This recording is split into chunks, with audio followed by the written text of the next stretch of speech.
Plan 1. Guerrilla gardening. The time is what the army call 0300 hours 3 o'clock in the morning. We're in the car park of the sports center. It's empty except for me and my best friend, Janie, in an old truck. It belongs to the company that put grass on the town football pitch last week. What are we doing here? I ask. Here's the plan, says Janie. First, we take the truck. I'm going home, I say. Good night. Then, we drive to the town hall. And then we use the grass in the truck to cover the high street from top to bottom. Like one great big garden. Are you ready? I think about it for a moment. Then I smile.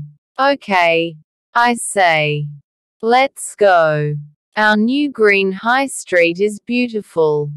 But we don't have time to enjoy it. The judge says we committed a crime. She gives me 150 hours of community service. Janie gets 300 hours because it was her idea. I do my hours and return to my studies. Janie spends her time planning how we're going to do our guerrilla gardening better in future. We want to make the whole town green. Janie's ideas will probably put us both in prison. But someone has to help the planet. Plan 2. The bamboo forest. Every September, our town has a festival. Crowds of happy people eat hot dogs and wave little flags. Then everyone goes to the park on the edge of town. The mayor gives a speech, and everyone has fun. I should be at home packing my bags to go and study engineering at university. But, as soon as everyone has gone to the park, Janie picks me up in another, borrowed, truck. This one is full of soil. Get in, she says. There's enough soil to cover the high street from Bakers Street to Humber Road, right past the new shopping center. I've mixed it with bamboo seeds. It's a kind of seed that grows really, really fast. Before the festival is over, there will be a mini forest in front of the supermarket. No one will be able to get in or out of that street. It really does grow that fast. What do you think? Well, why not? I'll be at university next week anyway. Let's do it. Janie was right, bamboo grows fast. It was as high as your knees before anyone discovered what we had done. By the time the council found someone to cut it down, our bamboo forest was taller than the mayor. It was great, but they took it away. After what we did last year, they knew it was us. Plus, Janie had bought the bamboo online with her bank card, so it was definitely her. This time, she got 6 months in prison. She didn't tell them I had helped her, so I still went to university. But I changed my degree to agriculture and wildlife. I wanted to learn all about plants, gardening and farming. I thought it would help Janie and me succeed as guerrilla gardeners. Plan 3. The vertical farm. I'm wearing my new business suit. My presentation is ready, and there's a small plastic model of my idea on the table. On the other side of the table, my 3 heads of department are waiting to see my final university project, the vertical farm. We've seen what happens when we do what Janie says. Now it's my turn. Good morning, I say. During my studies I've learned a lot about city farming. After university, I want to do something with what I've learned. I show them the model. This is the high street of my town. This is our shopping center, and this is an old, 9-floor car park.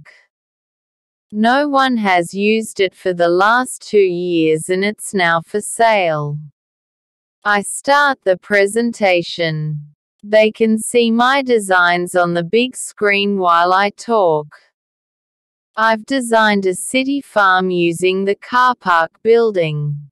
There will be 8 floors to farm fruit and vegetables. This design will collect rainwater to water the soil. And we will use energy from the sun to power the special growing lights. The presentation changes to show the maths of how the farm will make money. I will rent the space to small local farmers. We will sell everything in local shops to be as good for the environment as possible. Also, the 9th floor will be for any local people who want to grow their own food. My audience looks interested, but I haven't finished yet. To prove the project can work, I've talked to local people and farmers. I've received letters of support and interest from all sides. I also gave this presentation to my bank manager. The bank will give me money, if I can convince the town council to sell me the site. I turn off the presentation. Are there any questions? My project gets the highest marks in my class. But in the real world that doesn't matter. The town council didn't accept my plan. Instead, they decided to sell the site to a company who will destroy the car park and build a block of luxury apartments. The mayor says they will bring new energy to the town.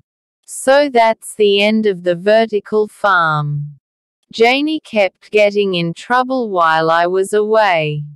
But she was out of prison when I came back, so I met her for a drink. You should never have changed from my way of doing things, she tells me. Nothing sends our message better than covering streets with grass, trees and plants. Her latest trip to prison was for doing exactly that, again. But I have just finished university and my future looks good. Do you think I was clever enough not to listen to her? Plan 4. Guerrilla Gardening 2.0. This time, I agreed to do part of what Janie wanted. We drive around town to search for the perfect location. Not in front of the town hall or the shopping center. They are the kinds of places Janie thinks will send the biggest message. But I don't think these are the best places to choose. I'm looking for something different. Somewhere that's not in the town center. Not the best neighborhood, but a poor one. One that never gets any public money. One where the road is full of holes and the pavement is all broken. I'm looking for somewhere where people don't have cars outside their houses. We find the perfect place. One night, we arrive in another, borrowed, truck. We carefully fill the whole street with soil from one pavement to the other. It's just like Janie's old plans, but this time we plant vegetable gardens in front of every house. We post letters through people's doors with gardening instructions, so the new lucky owners will know what to do. The letters also mention how much money you can save if you grow your own food. You'd be surprised. In the same neighborhood, we put grass over those broken old pavements for the kids to play on. Finally, we put up a sign that says, "Please walk on the grass." When we've finished, we're both covered in soil and completely exhausted. But Janie puts an arm around my shoulders and smiles. "Not a bad plan, for you," she says. "You're learning." The people from the town council are extremely angry, of course. They send workers to the street to take it all away. But the people who live there join their arms together to protect their new gardens. Can you believe it? Just as I hoped, the people in this neighborhood like what we've done to their street. Later that day, the mayor goes to the area to explain that what we did is a crime. He isn't very pleased when a local TV reporter arrives. The reporter asks him, "The town council hasn't spent any money on this street for 20 years. Now someone else has come and improved it. Why don't you want it to be a place for growing food? Why can't it be a place for children to play and learn?" It was the main story on the national evening news, and the whole town was delighted. Well, everyone apart from the mayor, of course. The night after that, Janie and I do it again, but this time we work fast and hard. We just leave big piles of soil, seeds and instructions on as many streets as we can. People get the idea now, and we can't do all the work ourselves. We manage 3 more nights of that before the police catch us. Plan 5.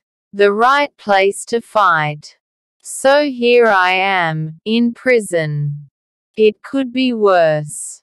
The plan was mainly my idea, but I don't have to stay here too long. That's because it's my first time in prison. Or it's my first time as an adult, at least. But Janie has been in prison many times now, so she gets longer. When I get out of prison, she will still have 2 years left. She doesn't mind too much. She's happy that Guerrilla Gardening 2.0 feat was successful. We're in separate buildings in prison, but we both work on the prison farm. I start teaching Janie some of what I learned at university. Soon she has learned everything I can teach her. When it's time for me to get out of prison, we say goodbye. Janie says, "Don't worry. I'll look after the farm. When you get sent back here for your next green crime, it'll be waiting for you." But my next plan does not include returning to prison. Do you remember those piles of soil we left in streets all over town? Half of them are vegetable gardens now. The council doesn't like it, but we chose our locations well. The people that live there are really happy. And politicians don't want to take away gardens from happy people. If they do that, people will remember at election time. One thing I've learned is this. If you want to win the battle, choose the right place to fight. The old mayor is retiring this year, you see. So the next time I try to regreen my town, I'll enter the election for the job of town mayor. Last year I was a guerrilla gardener. Next year I'll be the mayor. And our town will be the greenest place in the country. Story written by Andrew Leon Hudson and adapted by Nicola Prentice.